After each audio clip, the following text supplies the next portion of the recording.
রাঙ্গা নির্দোষ জানতে পেরেই অনুতপ্ত হয়ে রাঙ্গার কাছে ক্ষমা চাইল একলব্য।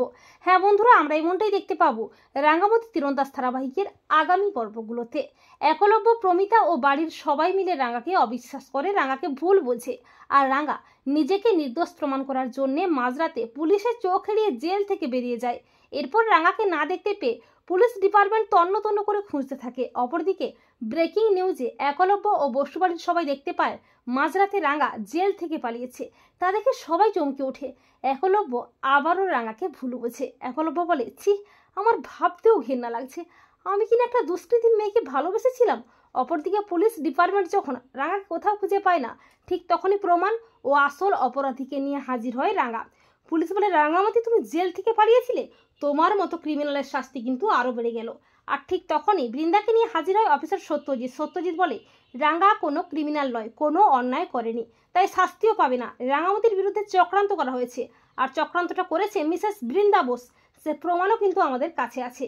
আসল অপরাধীকে ধরার জন্যই আমার কথা মতো রাঙ্গামতি জেল থেকে বেরিয়েছিল মাঝরাতে। এরপর প্রমাণ সহ বৃন্দা অ্যারেস্ট হয় আর রাঙ্গা নির্দোষ প্রমাণিত হয়। অপরদিকে খবরটা জানতে পেরেই একলব্য ও বসুবাড়ির সবাই মিলে ছুটে আসে রাঙ্গার কাছে।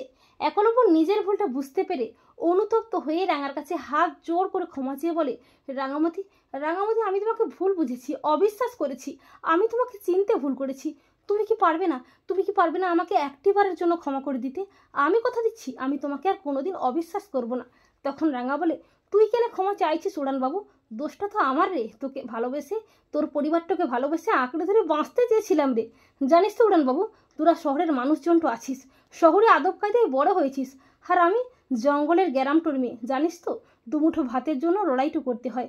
আমি কোনো জটিলতা বুঝি না, কিন্তু তোদের এই শহরটাতে এসে তোদের মতো ভেগধারী মানুষগুলোকে চিনে গেছি রে, যারা কিনা প্রয়োজন মিটে গেলে স্বার্থপরের মতো মানুষকে ছুঁড়ে ফেলে দেয়। একলব্য ও প্রমিতা বেশ বুঝতে পারে রাঙ্গামতির তীব্র অভিমান হয়েছে, রাঙ্গামতির বুকটা কষ্টে ফেটে যাচ্ছে। তো বন্ধুরা, তোমরাও এটাই চাও তো যে রাঙ্গা নির্দোষ জানতে পেরেই অনুতপ্ত হয়ে রাঙ্গার কাছে যেন ক্ষমা চায় অনুতপ্ত একলব্য? কমেন্ট করে এক্ষুনি জানিয়ে দাও তোমাদের মতামতটি।